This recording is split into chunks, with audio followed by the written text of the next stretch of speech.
Following is a conversation with Calvin Khaytin.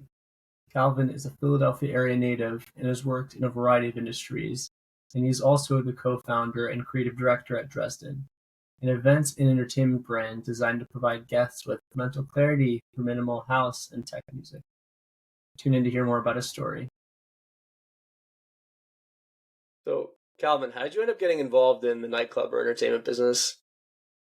So it actually started about, I'm 28 now. It started around, I was 16 at the time, to be completely honest. I actually forget most times that I promoted for about 6 months. If you remember Rumor off of right before 15th and Walnut. Back in the day, yeah. Is Rumor still open? No, it's not. It got closed down, I want to say 2018-ish from my memory. And then some guy took it over, reopened it briefly. It was called 1500 Lounge. And then COVID hit, became a whole headache. And now some guy took it over and has been developing it. It should be actually opening up, I want to say, the next 2 months under some different name, Midnight in the Wicked, something of that nature.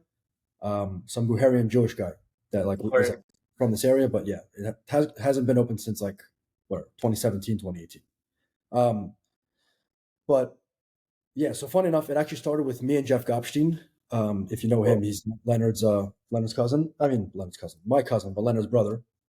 So the guy that used to run Rumor, his name's Gandhi, real name Gary, hit us up and he's like, I'm looking for promoters, yada, yada, come talk. That kind of got me involved in nightlife.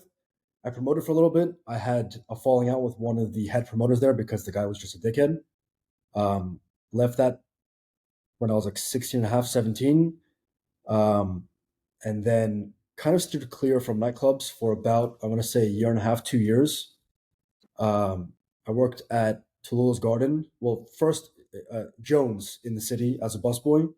And then when I moved to the city for Temple, I got a job again at Tallulah's Garden. Also was a busboy for about 2 years. So I kind of stayed clear of nightlife for about those 2 years until I hit 21.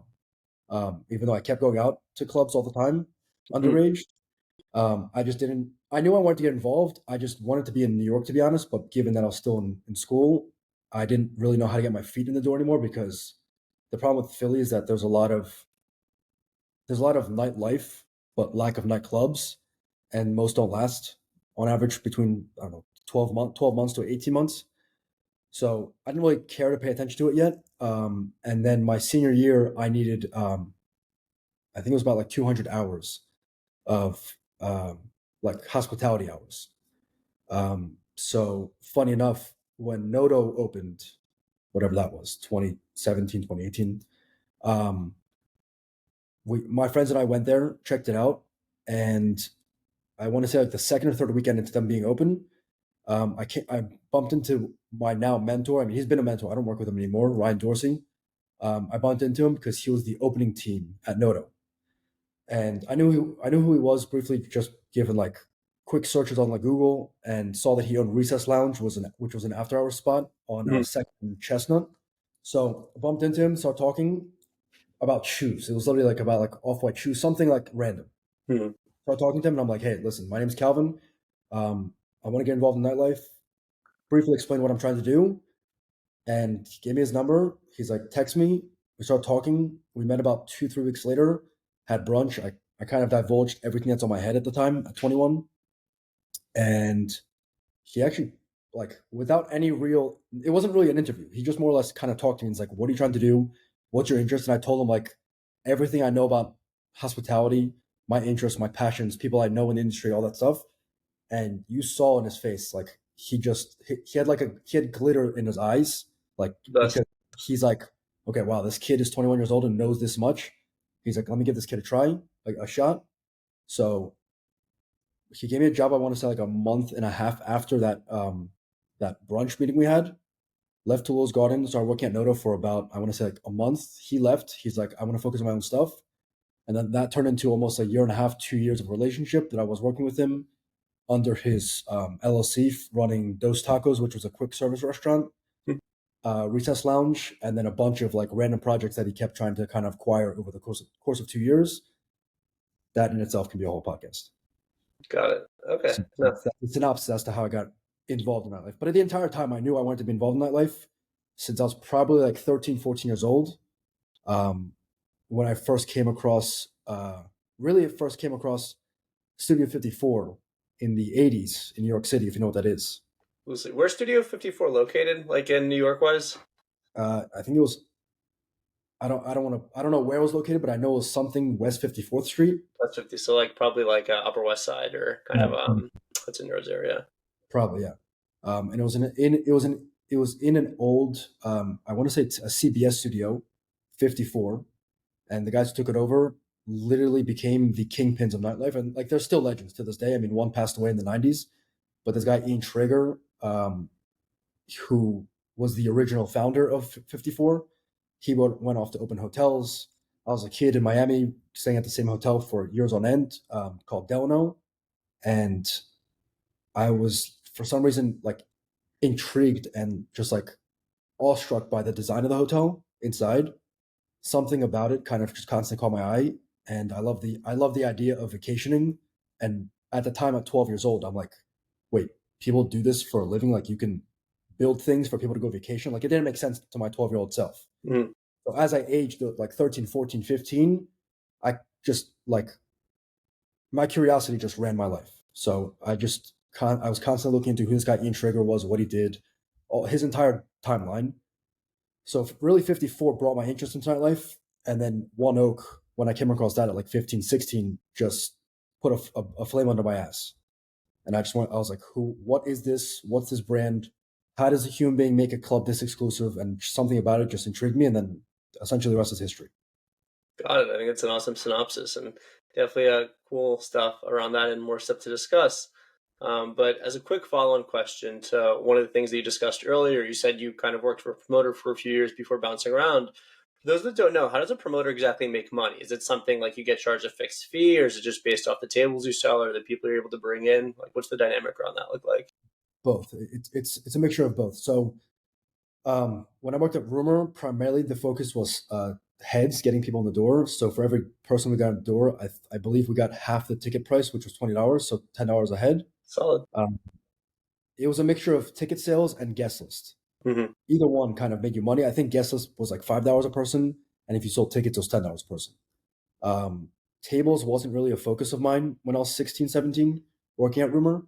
They didn't care for it.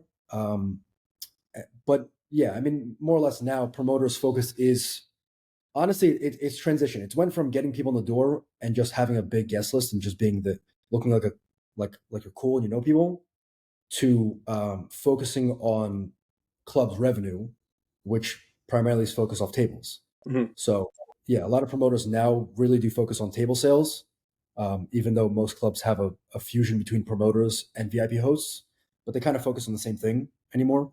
But yeah, it's a dynamic of both depending on what city you live in, what club you work for, all that stuff. Got it. So I imagine there's probably a lot of money to be made if you're really good at your job, and especially in like a white collar market like New York, where every night there's stuff to do. So if you know people, you can probably make a good living. 100%. It's definitely a social industry. A lot of shaking hands and kissing babies, and if you're good at that, Yeah. I'm not. Sometimes honestly, I like to be behind the curtains and just kind of get creative. So it was difficult at times, but yeah, it's a very social industry. So the more people you know, the more money you make, and it's not really, there's no cap to it essentially, especially in certain markets like New York and Miami. Got it, for sure. Yeah, I imagine New York and Miami are probably popping off all the time. I know Philly has somewhat of a scene, but it's more chill, probably a bar scene. New York and Miami is definitely where the stuff was at, and someone that lived in New York for 2 years can definitely attest to that. But an interesting thing I thought of: do you think a club can ever be too packed, or is there ever like a time when you're like, this is like way too many heads, or do you try to kind of just get as many as possible? No, yeah, I think it depends on the type of venue it is. If they're greedy and they're not focused on hospitality or service, yeah, they'll pack it wall to wall. Mm-hmm. Also, a venue is really just focused off of throwing shows, not so much to being a nightclub, because there is a difference at times. Mm-hmm. The problem with our time, like the era we live in now, is too many people focus on the term venue or nightclub. Let's say I'll say nightclub. Everyone deems themselves a nightclub, but they're not really a nightclub. A lot of places have turned into venues which their focus is simply on producing a show, book an artist, and get as many people as they can inside. Got it. Versus the real nightclub is focused on this atmosphere design, service hospitality. Sometimes you can go as far as mixology. So the term nightclub is kind of thrown around anymore, but yeah, it depends on the venue, the venue or property you're at. If you're more exclusive and high end, you don't want to pack it wall to wall because then people are not comfortable. They don't enjoy sure. themselves. People want to dress up when they go to a real establishment versus if they go to a venue, like for example in Philly we have the Ave. No one cares about dress code. They just want to come in, they want to see their favorite DJ, and they just want to dance. Mm-hmm. Got it. So it depends on the vibe. I mean, there's probably a mechanism for tracking, like, how many people are there at all times, and if they're not trying to have like a wall-to-wall vibe, I'm sure there's probably controls for that kind of thing. Yeah, 100%. For sure. It ends up being, like I said, if you're going to a nightclub that's more high end, the only way to control that is having proper doormen and security outside that just play that whole face control like dynamic, and they're like, oh yes, you can come in, no you can't come in if you're not dressed properly, if you want to spend the right money, and you just kind of control more so the crowd that's inside versus the amount of humans that are inside. Yep. Being a bouncer is probably an interesting job too, because you have to maintain like a stoic face, but you have to like just know like who to let in and who not to let in. So definitely an interesting dynamic around that. Yeah.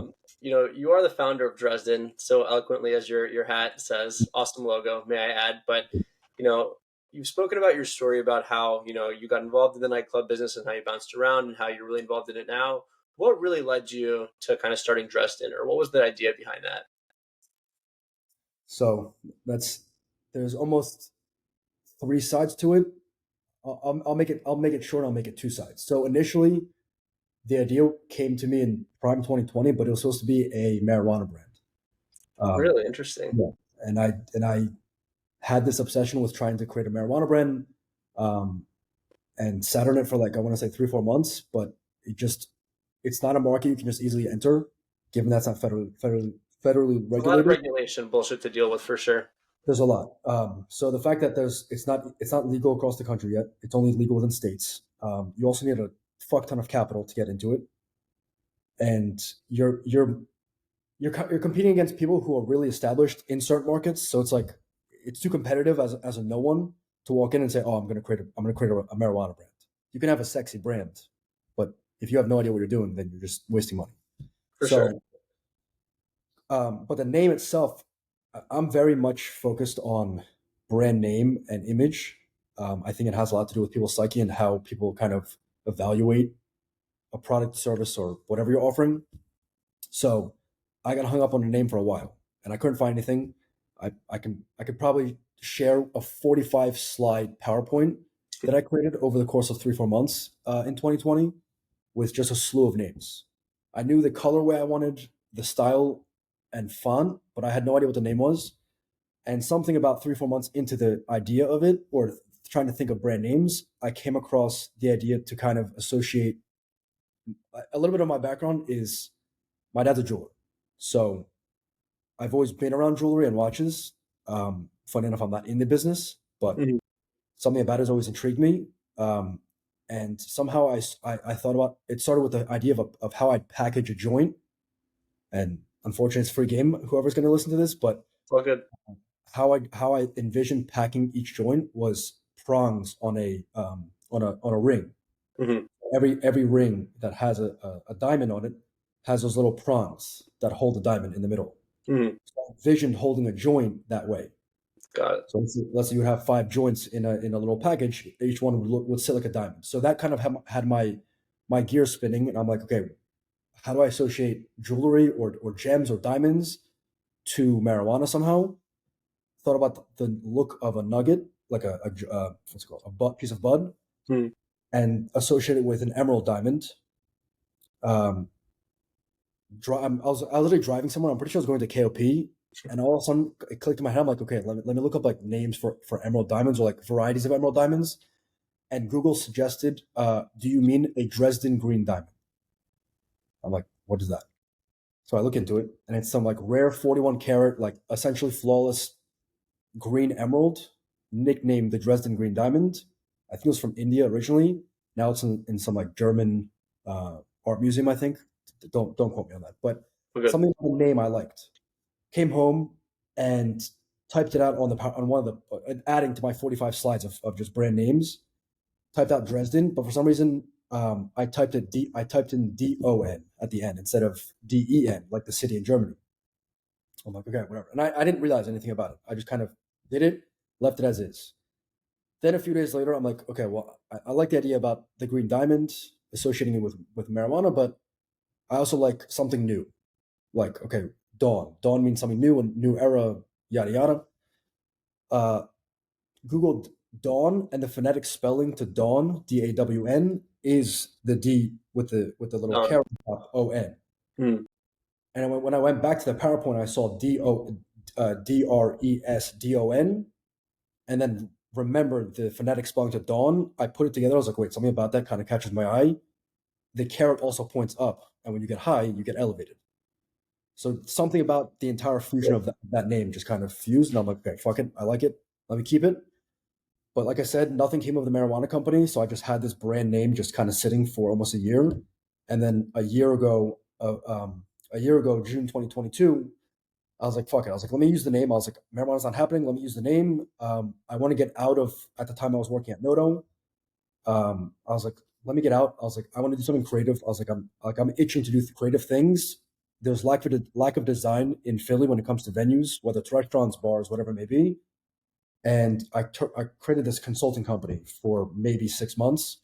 It didn't pan out as I wanted to. A lot of people turned me down. I mean, I probably should have kept hitting people up and saying, here's what I can offer you. But unfortunately, when I have zero resume in that niche, being a creative consultant, no one's going to sit there and pay me thousands of dollars to sit there and direct them on the design of a venue or a property that they have.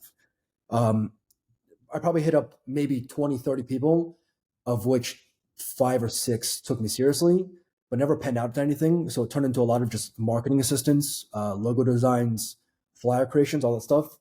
And then it's actually hard to believe. About end of February of this year, 2023, Jeff Gopstein hit me up. Mm-hmm.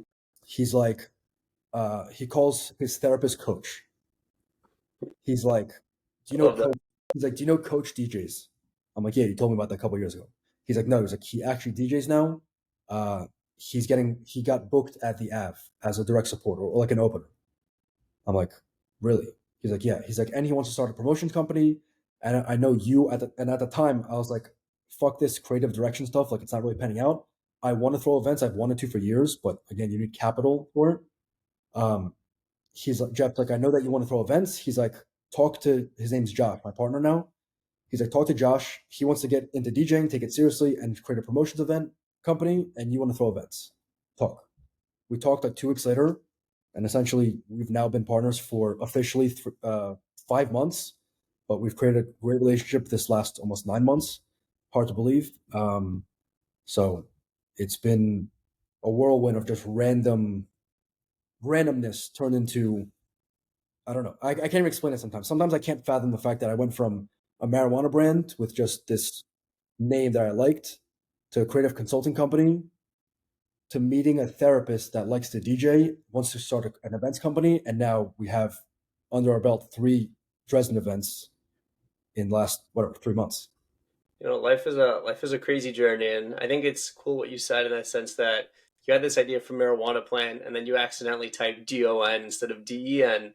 I think sometimes it's like we can work so hard, and then sometimes, you know, as hard as we work in life, the best things are just like kind of this instant of creativity. So really cool to hear that, and definitely wish you the best and ongoing success with that. But with running your own thing, there's definitely, I'm sure, a slew of challenges. And I know a lot of people might see, you know, just an entertainment company and think like, oh, all they do is just throw these parties. Can't be that hard. But in the background, as anyone who starts their own thing can attest, like there's a lot of moving parts, a lot of shit you have to take care of. So what do you think are kind of the biggest challenges that you're dealing with kind of with running Dresden and trying to grow? So it's all brand new to me. I've never thrown events. I've never booked artists.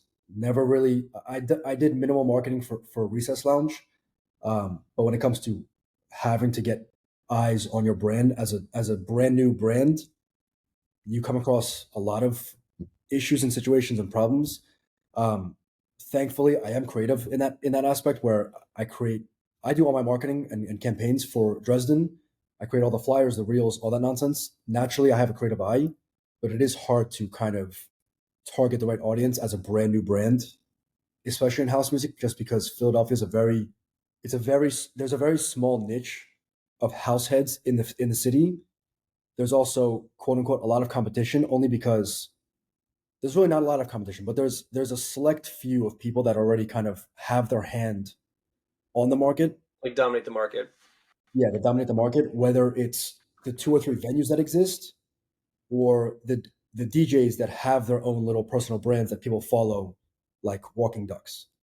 So there are a lot of problems that I personally deal with on a daily basis, and honestly, getting people's eyes on the brand isn't one of them. The biggest issue I've come across is finding the venues for the events, because there's such a lack of properties in the city when it comes to established venues. Like we need we need a space, we need lights, we need speakers, we need a bar, and that's just the half of it. Mm-hmm. So it's like you're already limited in that aspect because again, the 2 or 3 venues that are doing these type of house events, they don't really need a random promoter walking in because we're deemed promoters. They don't want a random promoter walking in and say, "Oh, we'll book X, Y, and Z for you. We want to throw a party." They're going to say, "We don't need you. We can do it ourselves. We have the capital, we have the space, we have the employees. What do we need you for?" But you begin to run into these problems where that's a problem in itself. That there's lack of venues. On a positive note, the type of house music I'm going for is still kind of underground. I mean, it's becoming a little bit more mainstream now, but it's still very not known. You have to be a fanatic of house music to really know this subgenre of house music, which is minimal tech. It's huge in Europe. Obviously, Europe is always the leader in that genre. But to find the right venue is a difficult feat in itself. On top of finding the right venue with availability is another problem. And then third and fourth is booking the artists because we don't have a talent buyer. So I'm essentially the talent buyer. We do know a guy at the Av that's been extremely helpful to us, and he's a lending hand whenever he can be. But he also has a venue to run. He's one of the owners. He has his own headaches to deal with, so it's like I can't rely on him 24/7. Sure. And it's something I've never done, so it's like let me learn that. Let me learn how to play politics with these talent agents or these managers. So there's a multitude of problems that we run into on a daily basis, and honestly, the biggest problem has been so far lack of venues with availability. Because outside of the few that we have, if you don't have a venue that's available, then we have to go find a random raw space like a warehouse, which in itself is a headache because we're not New York City. A problem I've run into is these landlords have no idea what the fuck I'm proposing. Even if I bring them a business plan, insurance policy, the whole 9 yards, they're like, "Why do I need you?" But then I'm on the opposing hand, I'm like, "Well, you have a you have a property sitting that is for lease. I've come across some that have been sitting empty for 5 years. I'm like, guys, Money. I'm like, I'll give you 5-10 grand for the night. You don't have to do anything. Just give me the keys for 24 hours. I'll take care of all liability. No, we're not interested. We want to lease the space. I'm like, all right, fuck it, whatever. I can't convince you anyway. So you have lack of venues, and if you don't have the venue, you have quote unquote empty properties that I would love to do. I love the warehouse vibe, but again, we're not New York City, so there's a lack of spaces that are available or would be available in the city. And honestly, I'm not going to Temple Hospital to find some abandoned warehouse to throw an event because I'm not bringing a $20,000 artist to a random warehouse in North Philly and then hoping that my audience or the audience that likes this artist is going to schlep I don't know how far and feel comfortable enough to go to a warehouse in North Philly. So there's literally a multitude of problems we come across. A lot of it is problem solving at the moment or in the moment. I don't know. Literally, my answer to that is reach back out in a year and see how I've resolved all those problems because I don't know the answers yet. Yeah, no, I appreciate you mentioning kind of all the issues you have. And I think a lot of just entrepreneurship in general or kind of running your own thing, which a lot of people will attest to, regardless of what you're doing, whether you're trying to do something in medicine or nightlife or real estate or a zillion other industries, a lot of it, people just boil down to figuring things the fuck out. And that's really what it comes down to in problem solving. So interesting note on that. I think one of the people that you mentioned earlier kind of might have alluded to is someone like David Grutman, who a lot of people know is basically the owner of South Florida, or the owner of Miami. So how did someone like that grow from, I don't know his exact background story, you're probably a little more familiar than me, but how does someone like that grow into like what he's done, kind of running Live and then having a bunch of restaurants? Honestly, I want to say perseverance. Perseverance. That guy is a fucking legend. I mean, like he's him and Tao Group are the epitome of what I would love to be eventually. But Dave himself, I mean, the guy's just a fucking shark. He knows what he wants. He knows the vision he's going for, and but he also knows how to hire the right people. That's extremely important in this business because a lot of people are looking just to look cool or just to kind of get Wow. yeah, just to get clout. So it has a lot to do with knowing the right people. But his background essentially is he never knew he wanted to get involved in hospitality, but he started bartending in some mall, and then the owner of the mall he kind of befriended or became friendly with. He also has a bunch of like background over the years of working in nightclubs, being a manager, trying to do his own thing, failed at it. A typical entrepreneurial story. And then the guy Jeff Sofer, who owned one of the malls he worked at, essentially offered him um, Live the space and Live in Fontainebleau. And Dave's like, "Yeah, I'll do it." He's like, "But I want to do it. Like, I don't want anyone involved. I'll find my own investors." And they're getting like $19 million, whatever, 15 years ago now at this point. Started Live, took it off. It became. I mean, he also right time, right place, and a lot of good luck had to do with that because Miami didn't really have a big nightlife scene at the time, Hmm. and he also has a really good perspective on marketing. He really did. He started the marketing company that ran Live for years, and then that transitioned to Groot Hospitality. But that guy's just a fucking legend. He knows what he's doing, and I mean, listen. Also, after years of running Live, and people see the amount of money you make, and then you transition into restaurants, and people see you making a killing in that industry, which you're not from, then people realize, oh, okay, well, he knows what he's doing. He knows how to run a nightclub that's grossing $40 million a year. Now a restaurant that's grossing $20-30 million a year. He clearly knows what he's doing, and now everyone flocks to you and throws money at you, and then you end up selling. I think he sold. I think I read he sold Live or a portion of Live for like 60 million. It's been You nice. take that 60 million and you keep growing, and then you get fucking bought out by Live Nation for a percentage, Mhm. and you just get more capital. That's the nature of these businesses, and it's a good thing as long as you know how to succeed at it. Is once you can prove yourself, people will gladly throw money at you, and then you just keep growing. That's awesome. Do you think that that's like a natural transition from like owning a restaurant, sorry, from having like a nightclub or doing something like the nightlife scene to ultimately, opening up a restaurant? Like, do you think it's a pretty natural transition? Not at all. No way. It's two different ball games. One is focused on exclusivity, which Mhm. is creating this fear of this FOMO, FOMO. usually, and it's a culmination of smoke and mirrors when it comes to nightclubs because Mhm. you have to, you're psychologically telling people, oh, I'm the best. Why? Most people don't really know. They just know, oh, I want to go to that place. I want to go inside. I'll pay whatever the fuck I have to pay, especially in a market like Miami, and that just builds itself. But at the end of the day, all you're selling is liquor. Like, you know what I'm saying? So you're not really selling anything besides an experience For sure. and a poison that people just for some reason love to consume. But on the flip, restaurants is a complete opposite. For sure. Like, to be honest, I myself don't even know how you transition from it because it is two opposites. Like, one's a nightclub where people are only going there to get fucked up, whereas a restaurant, you have to ensure that the atmosphere is correct, service is on point, food has to be incredible because once somebody says this food is shit, That's it. it's a domino effect. No, I don't care. I don't care what world we live in. Social media will always have its play, but word of mouth is always the best form of marketing. Mm. And if somebody tells their friends and family that restaurant was shit, that's it. You're probably not going to be successful. So for him to go from nightclubs to restaurants, I'm sure was a big feat that he had to face. I'm sure it caused him a lot of fucking anxiety because and I read this article that was talking about how his transition was. So the guy who owned Fountain Blue, Jeff Silver, didn't even give him $1 for Live, but he just said, "Hey, do you want this opportunity?" Whatever, 15 years ago. But then Dave walked up to Jeff and he's like, "Okay, listen, you've seen what I did with Live these last 10, 12 years. Will you give me some money for the restaurants?"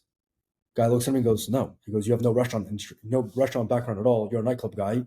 I'm not going to give you $1." So he's back to square one again, which is I have to go find money. Yes, it helps him a little bit now that he's owner one of the biggest nightclubs in the world. But still, it just goes to show that somebody who you're really close friends with now, who owns the hotel that your club has been in for almost a decade now, won't give you a fucking dollar for a restaurant. That says something. So it's like, so no, the transition from a nightclub to a restaurant definitely is not easy. It's two different sectors of hospitality, and I'm sure the transition is not as simple as people might think it is. For sure. Dude, running a restaurant, I imagine, is really fucking hard because it's like known for razor thin profit margins, like a labor of love. You know, it takes one small mistake to like for everything to go up in flames. It's just a million things can go wrong. So definitely kudos to that guy. And if for whatever reason, some outside chance, Dave Grutman runs by this podcast, you have a great and bright future mentee here if you're willing to to listen up. So hopefully that through some way he'll come across this podcast, and it would be a great connection for you guys to have. And I'm sure you could help him out with a bit of creativity as well. Hopefully. Regarding Dresden, what events do you have coming up, or do you have anything else planned right now? Yeah, so we were going to do a Halloween party, but that's just a massive weekend in most cities. So back to my point from earlier about how there's a lack of venues in the city. Most people jump on Halloween weekend 2-3 months ago, and we only started 2-3 months ago, so we're not thinking about Halloween yet. And I wanted to get my partner Josh comfortable with the idea of throwing events, so we didn't really focus on Halloween up until about a month and a half ago. I lined up the DJs that we wanted, but the problem ran into the only available date was the 27th. There's too many events, too much competition, so we're like, okay, touch that. Halloween's not worth it. I'm not going to speak too much on it, but we are currently focused on a heavy event in 2024, God willing, where we just want to blow it out the water. We do have a few events upcoming in November, December. I'm waiting for contracts from the artists. Nothing I can promote yet, but we're definitely planning for a big few events coming up in the next several months. Got it. So some small low-key stuff coming up, and then ideally something really big coming in 2024 that will, if you guys aren't on the map, really put your guys' names on the map. 100%, yeah. Okay, awesome. Sounds good. Well, great stuff around Dresden there. Towards the latter part of the show, or the second half of the show, I like to ask some fun personal questions, and I think you like these as well. If you could give advice to your 10-year-old self, going way back when, what would it be and why? Oh, if I can give my advice to my 10-year-old self, it would probably be don't give a fuck what people think. That's good advice. Because unfortunately that opinions run people's lives. And when you have too many voices in your ears, you tend to just kind of overthink those versus your own thoughts. Yeah, I probably tell myself, don't give a fuck as much what people tell you. And I say that because I feel like me and you can kind of relate on this idea, because a lot of people tell you what you should be doing. But we have passions and interests of our own that don't always align with, for example, family members or friends. Definitely. Thankfully, my family has always supported me. I'm very happy about that. But I have a lot of friends or family friends or acquaintances that I've known over the years that looked at me and said, "You want to get into nightclubs? What the fuck are you talking about? Like, dude, you're Russian Jewish. Go be a doctor. Go be a lawyer." Like, just typical answers. Yep. So 10-year-old self, don't listen to anyone. Follow your dreams, follow your passions, and just push yourself to all limits, and eventually it'll work out. As long as you don't quit, that's literally the number one rule. Do not quit. You're good to go. Just figure it the fuck out and don't quit. That's I think the best mentality. And I definitely resonate with your point in there. I think a lot of the Eastern European background, people look at you and want you to be very traditional, and when you're really trying to break through and do something that's unconventional, no doubt, whether it's your friends or family, at least someone's going to be like, "Dude, you're ruining your life. You're not doing something right." But I don't know. There's just something that feels so special about like a certain group of people telling you you're an idiot, and then you're just like pushing through and doing it. Yeah, For sure. Definitely. Yeah. if you could have dinner with anybody in the world, kind of dead or alive, who would it be and why? Um, I mean, I feel like my go-to answer has always been it's been a few, but I want to say my go-to answer would probably be Ian Schrager. He's alive still, um, but he's been an idol of mine since I don't know, 12 years old, 10 years old, whatever I said earlier. Ever since I stayed at the Hotel Delano in Miami, and I kind of became infatuated with this idea of design, and I came across who he was, and I saw his background in 54 and all that stuff. Yeah, I'd want to have dinner with him and just kind of pick his brain as to how at nearly 80 years old he still is just a leader in this industry. He's now in hotels, and the guy just decade after decade has led the industry. He's an innovator. He's a visionary. So yeah, I'd love to sit down with him and just pick his brain as to how somebody for the last 50, 60 years has just continuously pushed the boundaries and pushed the envelope and remain relevant. It's not typical. If we're being honest, it's not typical for someone to kind of stay at the top of the totem pole when it comes to this industry or many industries. And for someone of that age at this point to keep pushing the envelope, yeah, I'd want to pick your brain and know how you do that because, like I said, he leads the industry. I mean, like if you look at his newest venture, which was public hotels and Edition hotels, Mhm. he has no need to reinvent the wheel when it comes to hotels and hospitality and design, but somehow he still does. And then every other major brand follows his lead. And it's like, how are you doing that? Why? How are you still doing that at 80 years old when there's 30-year-olds who are more creative than you probably, or 50-year-old hotel leaders that are now whatever 10 years into their career, and somehow you keep pushing the envelope. And for background on people that don't, for some background on him of people that don't know who he is, besides the fact that he owned 54, if you Google boutique hotels, the human being originated that term because it never existed up until the 90s. And him and Steve Rubell, who passed, um, they're the ones who created the idea and coined the term boutique hotels, which is just a small hotel with maybe, I don't know, 200 rooms under 200 rooms and under.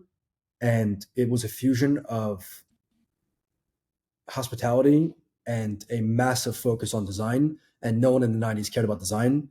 And they just revolutionized the entire boutique hotel industry, let alone hotel industry in itself. Um, I'd love to sit down with him and kind of understand how he still does it. It's really cool. It's also you rarely see someone who's able to kind of be such a maverick or have like a high position in industry within 50, like spanning 50 or 60 years, because things change every day, things change every year. So someone that's continuously able to adapt and stay out of the competition is definitely really cool. So I'm sure that would be a noteworthy dinner. Yeah. Another cool question: is there anything on your bucket list that you haven't done yet that you want to achieve in life or want to do? Yeah. I have a fear of heights occasionally. I'd love to jump out of a plane.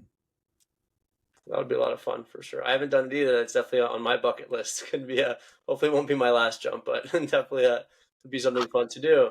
Yeah. If your whole life story, and let's just say, if you're able to be the next David Grotman or kind of the first Calvin Khaytin, right? I like the second one there more. Who would you want to play, or what actor would you want to play you in your life movie, and why? Let me say Christian Bale. You guys kind of look like, now that I think about it. You have like a similar facial feature. If he grew like this kind of stash, I could see it. Yeah. Yeah, Christian Bale. I don't know why that's my answer, but for some reason, Christian Bale. It could be like Dresden, the nightclub rises. That'd be a good name for the movie for sure. We'll have to see if that comes out in the next 10 years. Also, what would you say, Calvin, brings you up your happiness in life? What brings me happiness in life? Yeah. Well, I mean a lot, but definitely friends and family. But I want to say, and I feel like it intertwines well with my business, is music. I'm an audiophile beyond belief. So music is definitely a huge portion of my life when it comes to happiness. It's brought me out of lots of depressions. Um, so yeah, I want to say music is one of the biggest aspects of my life when it comes to happiness because I just love what it does to people. It can bring anyone and everyone together from all backgrounds, creates community, And I think at its core, community is happiness. So I it all agree. intertwines. I think that's a beautiful answer, and you're up to incredible stuff with Dresden and doing a lot of stuff on the nightclub scene. The last question I always like to ask: do you have any final word, whether it's business advice, life advice, relationship advice, nightclub advice? Final word is yours, Calvin. Advice in general, to put it simply, the best advice I'd give is simply surround yourself by the right people, because that will translate to just it'll translate to a lot. The better the people who are in your circle, the more likely you are to succeed. And as the saying goes, if you're with 5 stupid people, you'll be the 6th, and vice versa. If you're with 5 smart people, you'll be the 6th. So definitely surround yourself by the right people, because they'll take you in the right direction. Got it. I think it's a beautiful final word. And Calvin, thanks so much for taking the time to go on the podcast. Of course, thank you. Thank you for listening to my conversation with Calvin Khaytin. If you enjoyed the episode, rate the show on Spotify, drop a comment on YouTube, and subscribe.